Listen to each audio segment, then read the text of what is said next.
भारत के James bond का पाकिस्तान पर खूब कटाक्ष।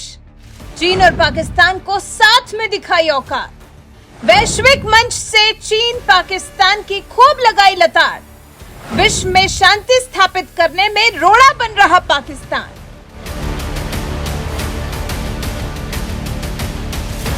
नमस्कार, एनएमएफ न्यूज देख रहे हैं आप। मैं हूं आपके साथ अभिषेक पुंडित। पाकिस्तान की भारत के सामने क्या औकात है, पिछले कुछ दिनों में मोदी राज में उसे और अच्छी तरह से ये बात समझ आ गई। लेकिन इसका मतलब ये नहीं है कि वो अपनी हरकतों से बाज आ गया है, बल्कि पाकिस्तान को डोज की जरूरत पड़ती है जो भारत को उसे समय समय पर देनी भी पड़ती है। इस बार ये डोज दी है भारत के जेम्स बॉन्ड कहे जाने वाले एनएस अजीत डोभाल ने। देखिए कैसे अंतरराष्ट्रीय मंच से पाकिस्तान की बखिया उधेड़ी गई।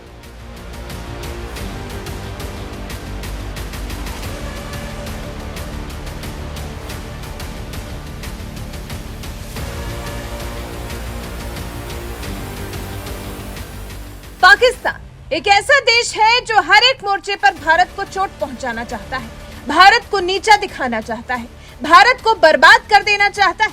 लेकिन जब वो अपनी इन सब मंशाओं को पूरा नहीं कर पाता तो फिर अंतर्राष्ट्रीय मंचों पर जाकर भारत के बारे में दुनिया में भ्रम फैलाता है और खुद आतंकियों को पालता है।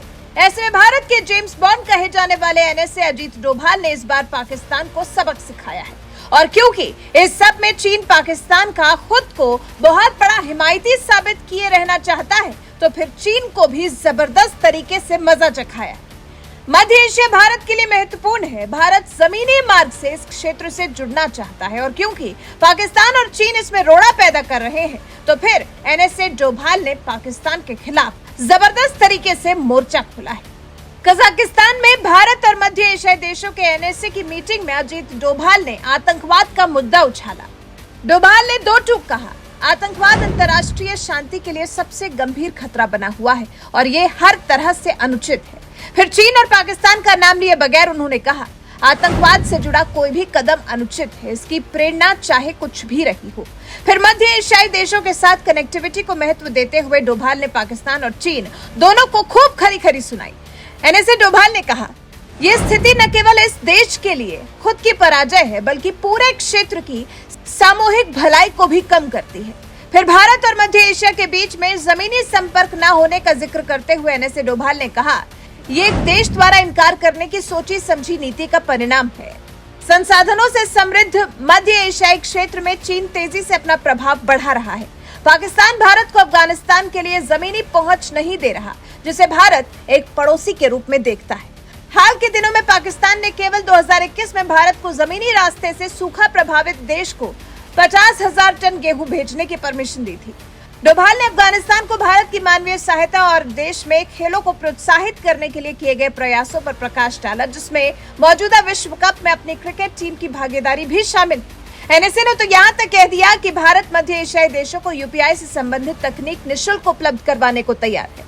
डोभाल ने कहा, अपनी डिजिटल भुगतान प्रणाली होने से भारत और मध्य एशिया के बीच वाणिज्यिक संबंधों में इजाफा होगा और उन लोगों को विशेष तौर पर लाभ होगा जो इलाज के लिए भारत आते हैं। मध्य एशियाई देशों के साथ कनेक्टिविटी और आर्थिक एकीकरण भारत के लिए प्राथमिकता है। इस बैठक में भारत, कजाकिस्तान, किर्गिज, ताजिकिस्तान और उज्बेकिस्तान के राष्ट्रीय सुरक्षा परिषदों के राष्ट्रीय सुरक्षा सलाहकारों और सचिवों ने भाग लिया।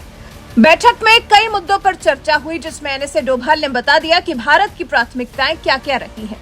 आतंकवाद पर डोभाल ने सबसे ज्यादा चोट की और आतंकवाद के सभी रूपों को अंतर्राष्ट्रीय शांति और सुरक्षा के लिए सबसे गंभीर खतरा बताया। साफ लफ्जों में एनएसए ने कह दिया कि आतंकवाद का कोई भी कृत्य, चाहे उसकी प्रेरणा या कारण कुछ भी हो, अनुचित है। ड्रग्स की तस्करी एक गंभीर खतरा है और अक्सर आतंकवादी संगठन और संगठित अपराध गिरोह इसका फायदा उठाते हैं। इस खतरे को खत्म करने के लिए निकट समन्वय की आवश्यकता है। इसके साथ ही बैठक में एनएस डोभाल ने लोगों के जुड़ाव की भी बात की। उन्होंने कहा, भारत और मध्य एशिया के बीच मजबूत बंधन, व्यापक सांस्कृतिक जुड़ाव और लोगों से लोगों के बीच संबंध है। भारत और मध्य एशियाई देशों के प्रमुख विद्वानों और उलेमाओं के बीच भारत में एक सेमिनार आयोजित किया जाएगा। कुल मिलाकर इस एक अंतर्राष्ट्रीय मंच से एनएसए डोभाल ने पाकिस्तान को तो जमकर सुनाई ही और साथ ही इस दुनिया को रहने के लिए एक बेहतर जगह बनाने की भी कोशिश की। जताया कि कैसे आपस में समन्वय बैठाकर शांति और सद्भाव के साथ रहा जा सकता है। और ये बैठक इसलिए भी महत्वपूर्ण थी क्योंकि ये ऐसे समय में हो रही थी जब दुनिया एक साथ बहुत सी चुनौतियों का सामना कर रही है। तो ऐसे में एनएसए डोभाल का मानना है कि हमें अपने गिले शिकवे मिटाकर कम से कम शांति का संदेश देना चाहिए। इसके लिए चीन और पाकिस्तान को भी चिता दिया है एनएसए डोभाल ने।